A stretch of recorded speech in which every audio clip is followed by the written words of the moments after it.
Welcome to Unity of Montclair, a positive path for spiritual living. I'm Carol Vasquez, and I am happy to be your celebration assistant for today. And Reverend Becca Bean will now open us up in prayer.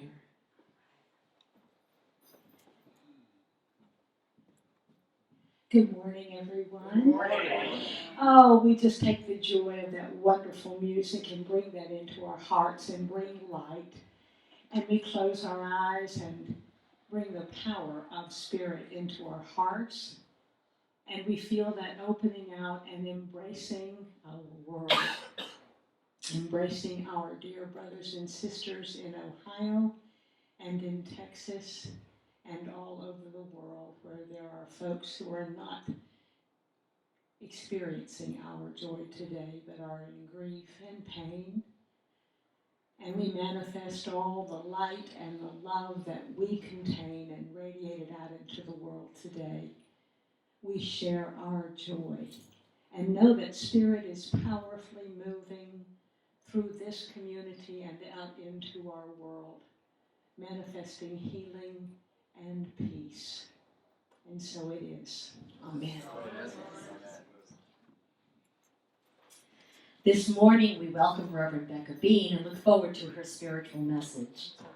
In order for us to have an uninterrupted experience, we ask that you take this moment to silence your phones so we can co-create a meaningful space for worship. Here at Unity of Montclair, we believe in God as the power of absolute goodness, truth, and love in all things, and we know that this very same power is in you. In this place of spiritual transformation, we walk our path together and support each other with unconditional love. If this is your first time here, we're so glad you're with us. Wherever you are on your spiritual path, we're glad you're here. Welcome home. Let us now share our vision and mission together by saying the words on the screen. One in spirit, we experience a world awakened to higher consciousness. And our mission statement. We are a vibrant, inclusive spiritual community, transforming lives through inspiration, sacred service, and lifelong learning. Please be seated as our prayer chaplain comes up to read from the Daily Way.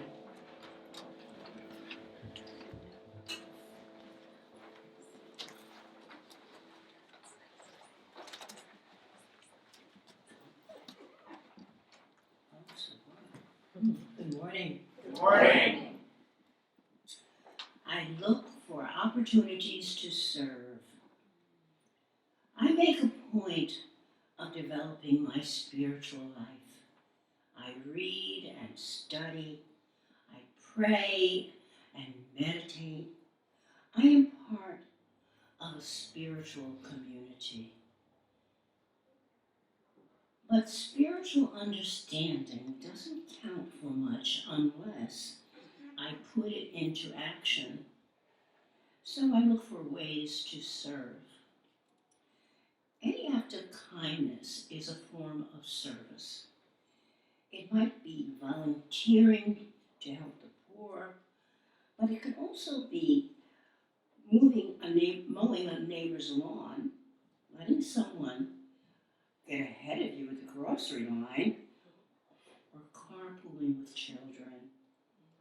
Service ranges from full-time caregiving to something as simple as listening. Anything I do to make life a little easier for another is service. And I see opportunities to serve as soon as I look for them. Service is a spiritual practice.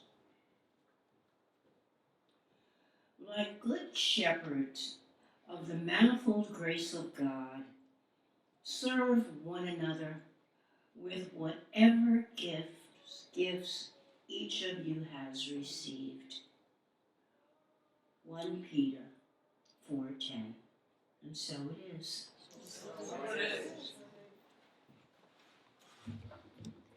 And now let us prepare for meditation.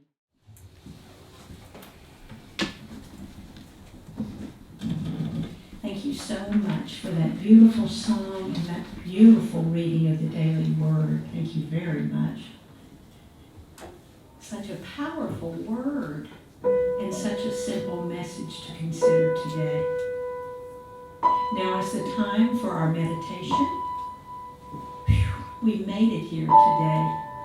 Despite any obstacles, we are here right now by divine appointment, ready to let go and surrender to Spirit. If you're holding the thing in your hands or on your lap, I encourage you to just put that aside so you have no distractions. Let's sit up tall in our seats, feet flat on the floor, making a good connection in time and space in this lovely, peaceful sanctuary where we are surrounded by our loving community. I invite you to close your eyes and with intention, move your focus down into your heart. Take a minute and breathe in and imagine that breath surrounding your heart with new energy, opening up space, expanding not just your rib cage, but in even bigger space to welcome in more light today. More love, more peace is ours today. And now fully in our heart space, in our consciousness, we are open and receptive to new insights. And let's welcome in today's daily word service and that affirmation, I look for opportunities to serve. Scripture reminds us that faith without works is dead. And so we must celebrate the abundant faith and good works evident here in Unity of Montclair. The powerful resources so evident in this devoted corps of volunteers. At this moment, let's just send a special service blessing from all of our hearts to the staff and chaplains, your musicians, your board, your worship leaders, and your loving teachers, all working together for the highest good. We thank you and bless you for your devotion. And we hold in praise and love everyone present here today. For as our daily word reminds us, service encompasses every act of loving kindness, large or small. And in our daily lives, it can be easy to rush past these opportunities to be kind to one another.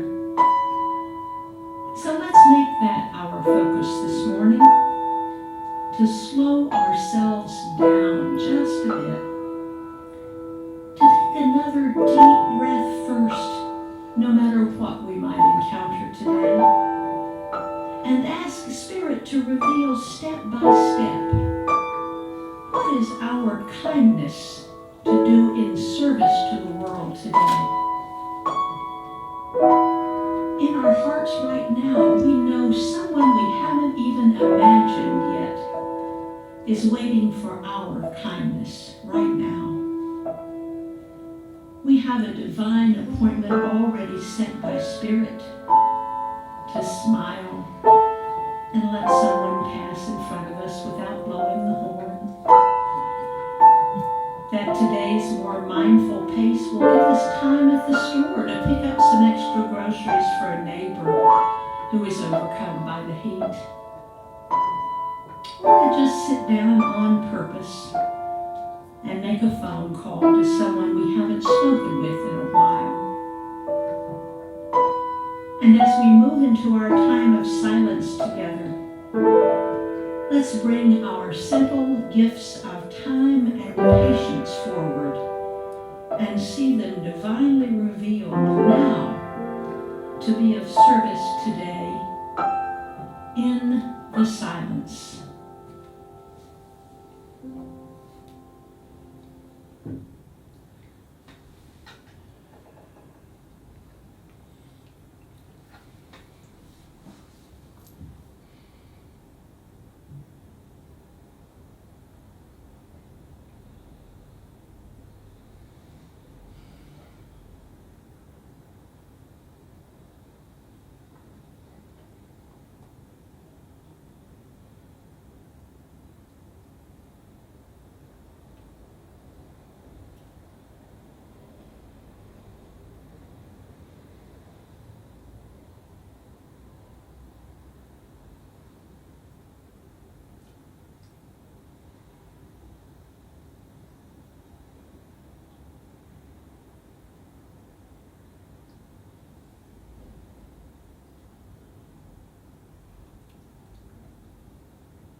Reverend Becca Bean, by now, is a familiar face and a frequent speaker here at UNM Montclair. We decided to just go ahead and adopt her. She can be in two places. She was ordained at One Spirit Interfaith Seminary in 2011, has been a Unity Truth student for nearly 30 years, and proudly serves as a Unity Prayer Chaplain and Quest Teacher at Unity of New York. Please welcome back Reverend Becca Bean. Oh, thank you.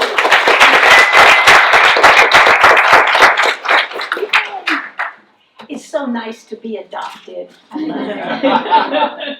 Good morning to everyone. It's so great to be back here with you today. You know, there are a lot of places you could have chosen to be this morning, and we are so delighted that you chose to be right here with us today. Thank you for coming.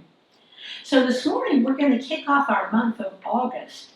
And I love the image of the snail pushing the rock up the hill. Now that's a persistent person, that little bitty snail. We're going to talk about our will, which is one of our 12 powers. Of course, that was described by Charles Fillmore as part of the one power, the Christ within each of us. And when we talk about the Christ, of course, we refer to ourselves as fully awakened human beings. That state of consciousness in us that is completely one with God. Jesus, of course, recognized his true spiritual nature and became the Christ, showing us the way for each one of us to know our Christ nature and fully realize it. Now, Mr. Fillmore imagined that each of the 12 disciples represented one of the 12 powers, and that the power was located in specific areas of the body, similar to the chakras we learn about in yoga and through the Hindu tradition. Will is located in the front and center of our brain, associated with the color silver and represented by the Apostle Matthew. Will is our decision-making, choosing, and determining faculty of mind. It's our capacity to say yes or no to options or opportunities. Now, in neuroscience today, we have to give a tip of the hat to old Charles Fillmore, who was a pretty smart guy, because we know right now that the front and center of the brain is recognized as the prefrontal cortex, the part of the brain that's the source of a lot of complex human behaviors, including planning and direction, decision-making. Thanks to our prefrontal cortex, the home of our will, rather than immediately reacting to every impulse as it comes up, we can plan and evaluate our actions and ideally avoid doing things that we might later regret. Now, just as Jesus frequently sent his apostles out in pairs, we tend to use our 12 powers in pairs as well.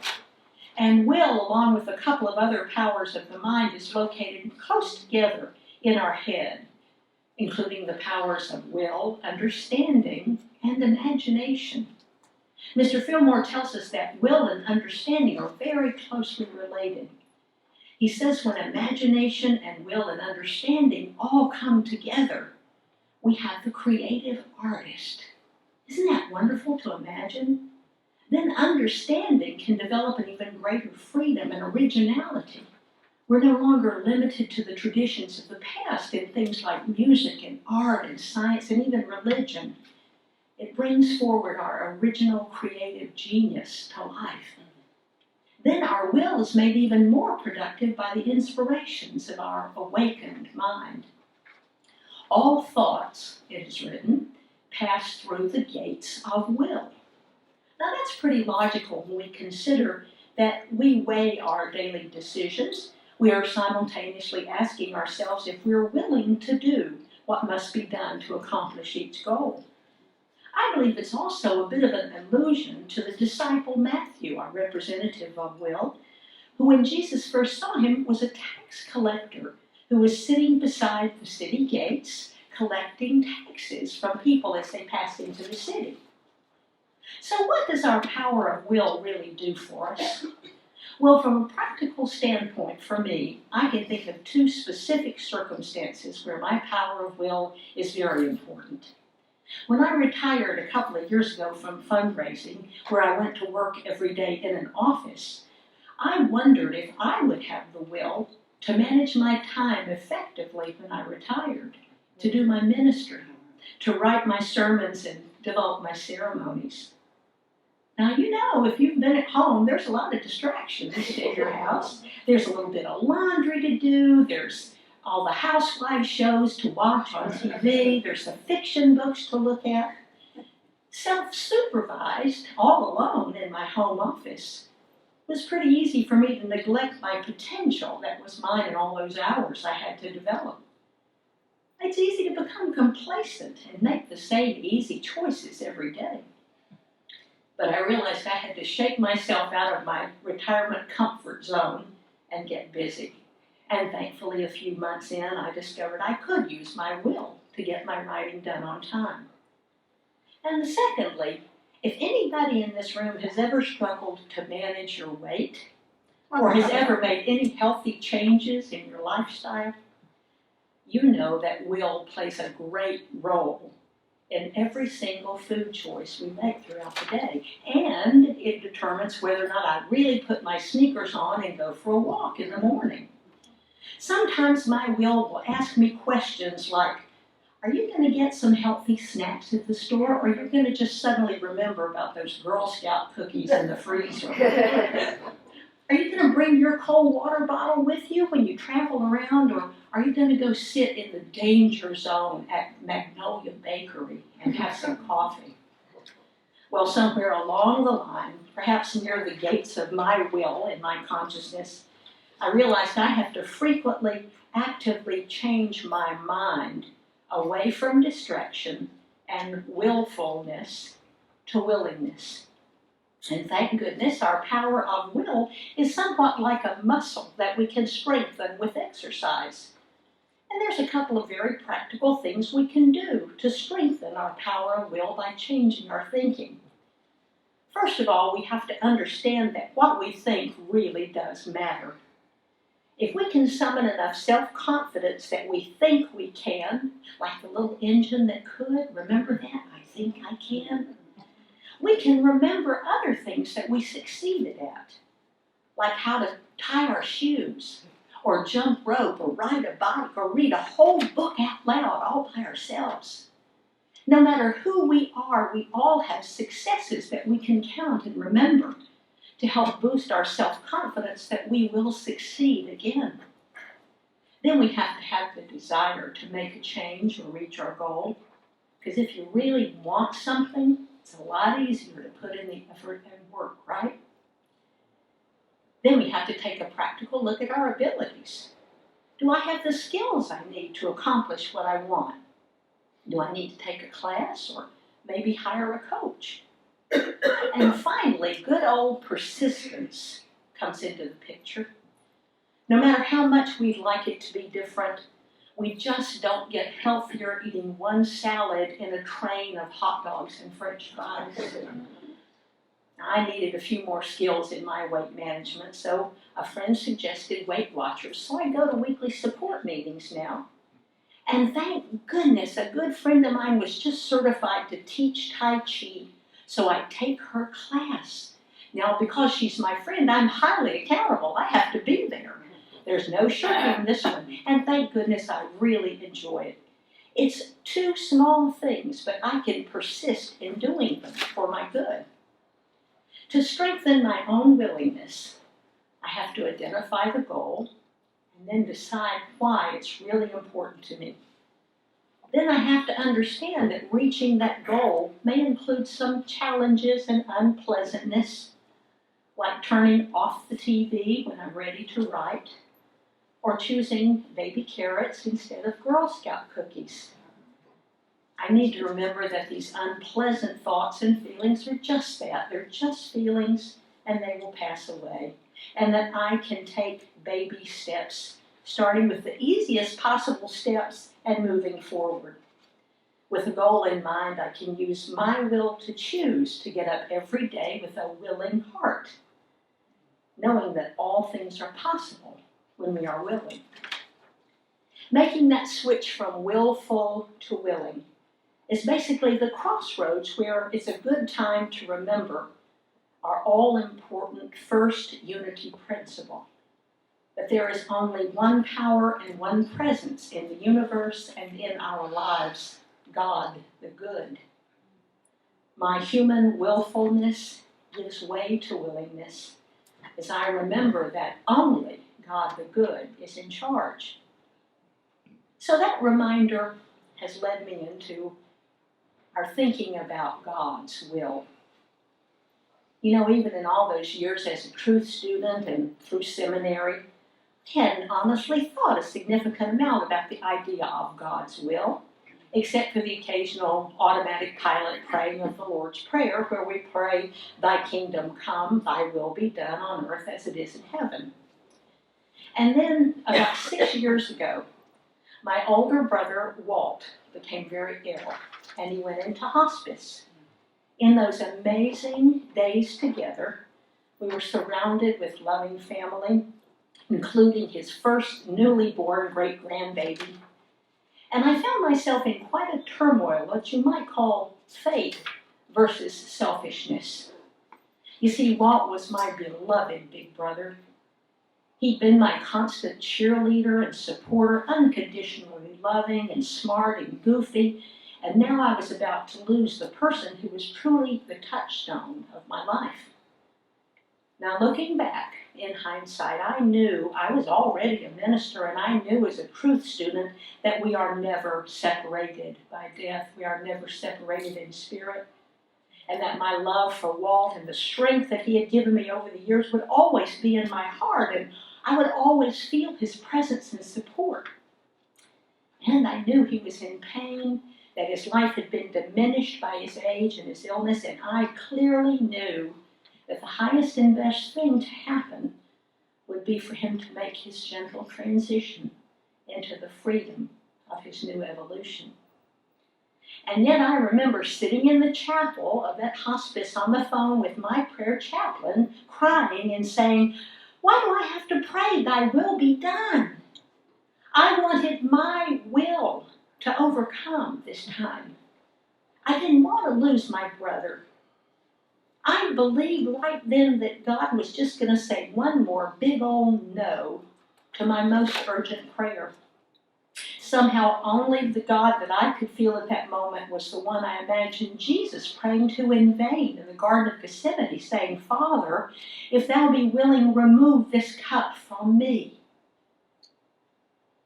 So this past week, I was enlightened by a wonderful old article, probably from the 20s, called The Will of God by Dr. H. Emily Cady, who wrote Lessons in Truth. Her words jumped off the page at me. She writes, "God's will for us is not sorrow, poverty, loneliness, death, or any other form of suffering we usually associate with the expression, 'Thy will be done.' The words 'Thy will be done' have been associated in mind only with death and suffering and failure, and with a forced submission to ungodlike conditions. God is not a God of confusion, but of peace. Yet we have been afraid to say, 'Have thy way in me, manifest myself through me as thou wilt.'" Even renowned author and minister Eric Butterworth, who seemed to write and speak about literally every nuance of unity practice, was pretty quiet about God's will. But he came right to the point, as Eric Butterworth always does, in a little lecture called From Will to Willingness.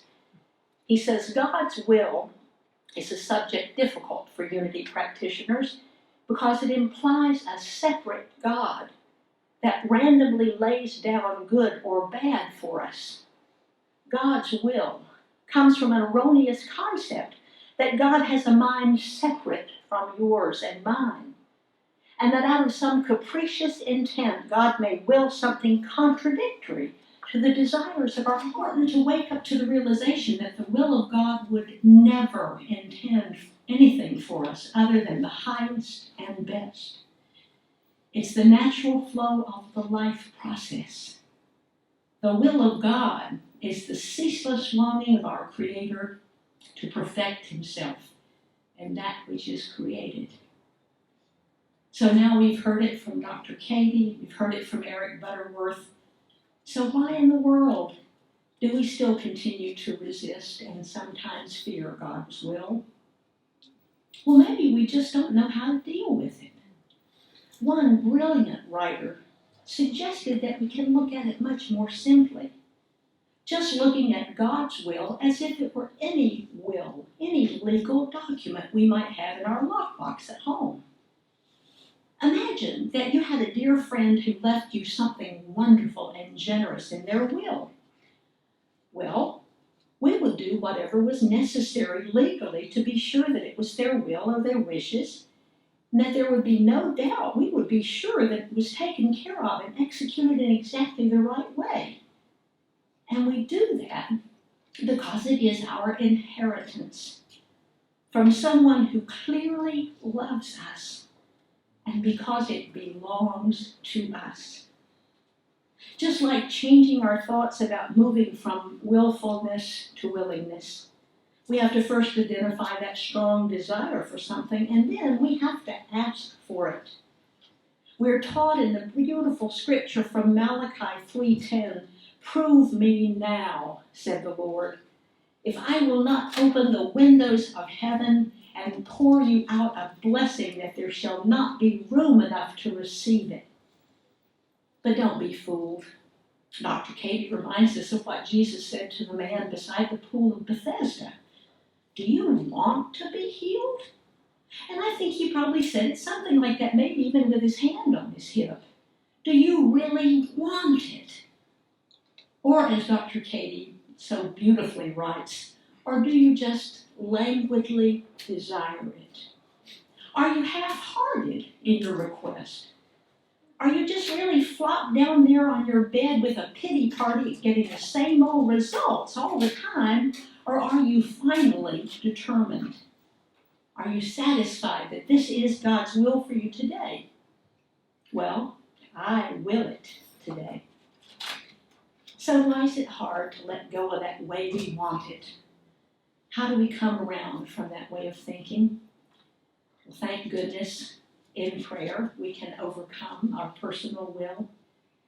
It's just hard to give up because as humans, we want our personal freedom more than our divine guidance. But when we do God's will, it's not surrender.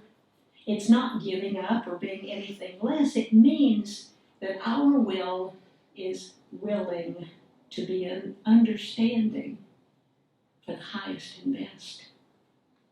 Charles Fillmore is careful to remind us, do not act until you know how to act. And that doesn't mean just hang out and do nothing. It means that our understanding will be quickened and the will strengthened by the confidence that comes as a result of our knowledge. So maybe this morning you have a decision that you're struggling with. You're trying to figure out what to do and if Spirit is leading you in the right direction. Well, we are a very practical community here after all, and I would encourage you to sit down and have a full-on business meeting with God. I would sit down with my notepad and my pen and outline my plan. Even if we think we know in our hearts what we're thinking and that God always knows what we're thinking, saying out loud what we want never hurts. Write it it down and identify what the motives are that are driving you, and make it clear that this is the desire of your heart. And then, of course, put that notepad aside and go to prayer. Take advantage of prayer this morning with one of your wonderful prayer chaplains right here in the sanctuary before you leave today. Call on all the goodness and grace of God to reveal your highest and best in this and everything that matters. You know, the lyrics of a great old hymn from my childhood kept going around in my head as I was preparing this week. And I remember it was so silly. It makes me think about Silly Putty. Anybody remember Silly Putty? Oh, yeah. Man. Oh, I loved that. It was such fun. So this morning, I don't want you to think about Silly Putty. I know that's saying like don't think about a white bear. But I want you to listen to the words that I'm going to share. And hopefully, it will bring you back around to remembering your oneness with God and that creative artistry of imagination and will and understanding that all work so powerfully together for our highest and best. Have thine own way, Lord. Have thine own way. Thou art the potter. I am the clay. Mold me and make me after thy will, while I am waiting, yielded and still. Have thine own way, Lord. Have thine own way. Hold in my being absolute sway. Fill with thy spirit till all can see Christ only always living in me. And so it is. So it is. Oh, thank you, Reverend Bean. That was for that inspiring message. And thank you, Jane, Rick, and Gary for that beautiful music. Thank you. And just a reminder, Jane also has some CDs in the bookstore, and half the profits go to us. So just a reminder. Now let us give a special welcome to our new guests. If this is your first time here, we have a welcome packet for you. Would you please raise your hand so our ushers can find you? Let's welcome our newcomers. Yay! Okay, we're all good. We got it. Okay. On the outside of the packet, you'll find a contact card. We'd love for you to fill it out so we can keep in touch with you. Drop the card in the offering basket, or as you leave, bring it to one of the ushers in the back so we can pick up a gift in the bookstore from us. If you're here for the second time, we'd like to welcome you back. Would you please raise your hand? Any second timers? So the ushers can come by with a gift for you? No? Okay, well let's welcome them back and keep on coming. Our first timers coming back and you'll be second timers. Guests want to know what we're all about here. We're here to offer you a welcoming, inclusive, positive place to explore spirituality. We're happy to help you. We're here to help you live with more peace and joy. Keep coming back and watch your life change. And it is now the time to bless those around us. Let's take a moment to see the light in each other. Please stay seated and greet your chair neighbor. Share your name, a handshake, and a quick blessing.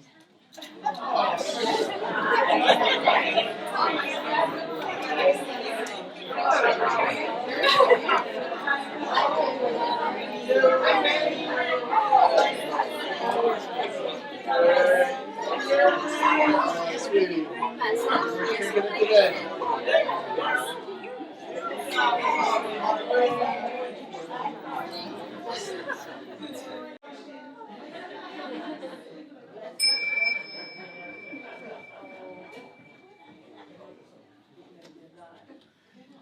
I'm going to ask the welcome ambassadors to receive today's offering. There are 4 ways you can give. Giving cash, feel free to place in the envelope in the seat packet in front of you. Giving with a check, just drop it in the basket.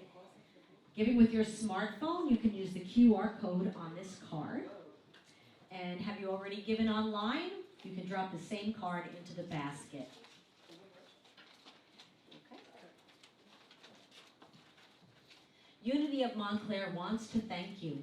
There are a lot of worthy causes you can give to, and we at Unity of Montclair really appreciate that you've chosen us to support.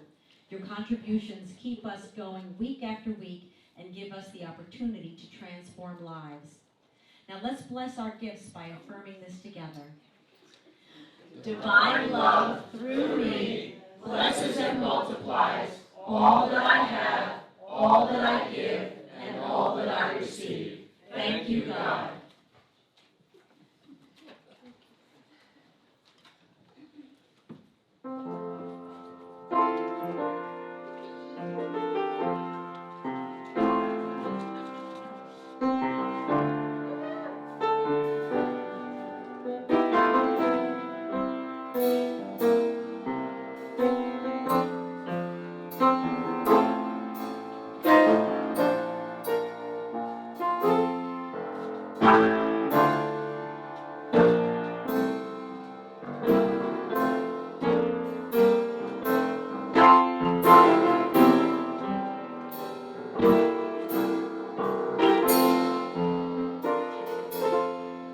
We send our blessing with these powerful gifts today for the good of our world. And we know that it is multiplied 1,000,000 times over. And so it is. Amen. And now for our community happenings. Our 2019 Unity of Montclair annual picnic was another festive community building event. Would the following people please stand? Special thanks to Kathy Bailey, Carmen Calderon, everyone on the hospitality team, our grillers, Bruce Wallace, I see you there, Jeff Dykes, Andrew Jones, our photographer, Daryl Battle, and always to Donna Walker. If you helped in any way, contributed food or assistance in any way, and you attended our event, we'd like to acknowledge you with a round of applause as well. Thank you, Unity of Montclair. Calling all Unity light bearers. Unity of Washington, D.C., partnering with Unity Worldwide Ministries and Unity World Headquarters, will be hosting Stand Up for Humanity on Saturday, August 10th from 6 p.m. to 9 p.m. at the Lincoln Reflecting Pool in Washington, D.C. People from all over the country will stand together to raise the consciousness and vibration of unity, peace, acceptance, and honoring of all people. Guest speakers include author and presidential candidate Marianne Williamson, Reverend Michael Beckwith, Reverend Paulette Pipe, and Reverend Donna Jackson, to name only a few. Unity of DC asks that every church in the Eastern region be represented. If you are interested in representing Unity of Montclair delegations and taking a road trip, please see our Facebook page to access the registration information and a link to all the details about the event. Stand Up for Humanity is free, but travel to DC and all expenses while there would be your own. This month's Healing Circle will be hosted on Friday, August 16th by prayer chaplain and Reiki practitioner Les Henson. His session is entitled Activating the 12 Powers with Reiki Energy, and he will be balancing and aligning our energies in prayerful oneness. The circle begins at 7 p.m. Don't miss it. We are promoting our Unity of Montclair bookstore inventory, and August pick of the month comes from Barbara Russo, who says, Thich Nhat Hanh's The Heart of the Buddha's Teaching has had profound meaning in her life. Han writes about how simple little things that we've taken for granted are so important in our everyday life. The book is an invitation to look deeply and identify ourselves in time and space. Stop in our bookstore and pick up a copy today. Award-winning performer, licensed spiritual practitioner, and certified beetleologist Reverend Fairy Elaine Silver will offer a workshop on August 25th from 1 p.m. to 2:30 p.m. entitled The Goddess and the Beatles, a concert featuring Beatles music, their history, and stories of the Fab Four's evolution as a band. All you need is love and $20 to attend. Come celebrate the power of prayer this September with Unity of Montclair's World Day of Prayer celebrations. We will affirm infinite presence, unlimited potential by walking a labyrinth during the afternoons of Wednesday, September 11th and Thursday, September 12th. Our Wednesday evening, we will have a Families Walk with the Labyrinth sessions from 7 p.m. to 8 p.m. Join us the next night, Thursday, September 12th at 7 p.m. for a special prayer service hosted by the Unity Prayer Chaplains. Together, we will affirm the vast possibilities for your life and for our church through the power of prayer. On September 13th at 7 p.m., the Youth and Family Ministry is hosting a workshop on the topic of using conscious and positive parenting to raise competent kids. Parents are invited to join us in the Fellowship Hall at Unity of Montclair to host a video of Vipa Aurora from the Happily Family Conference and then discuss as a group. This is a great opportunity to learn new tools, share our experiences, and connect with other like-minded parents.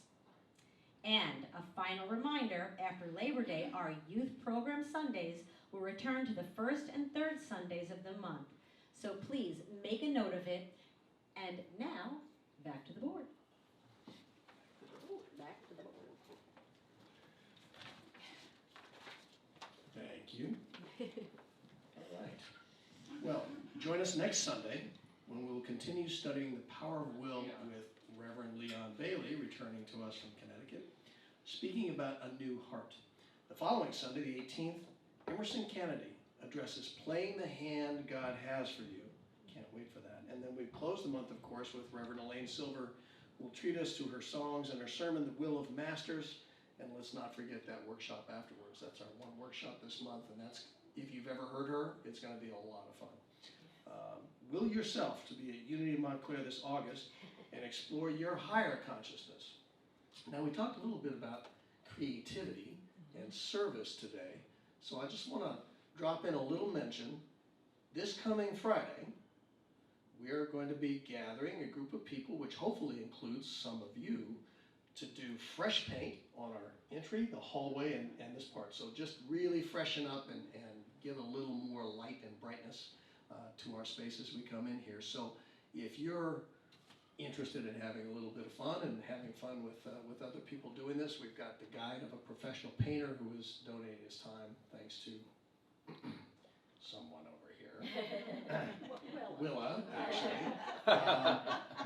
So find Willa, find Donna. If you're interested in volunteering, we'd like to get an idea of how many people are coming, and they'll hook you up on times and the rest. So could our prayer chaplains for today please stand? I think we got Marilyn and May. Wonderful. Powerful heart of this congregation, let me tell you. If you have a need on your heart or even a joy to celebrate, please come down front after the service. Take a seat and they'll call you up as the time comes. We ask that everybody else get off the bus quickly. Okay? Just clear to the back of the sanctuary. Say hi to Reverend Becca. And then that'll leave space in the front to hold sacred prayer. Now, do we have kitties downstairs? No. And your little feet. I don't know. Kids, let's get on our feet and sing. This is Little Light of Love.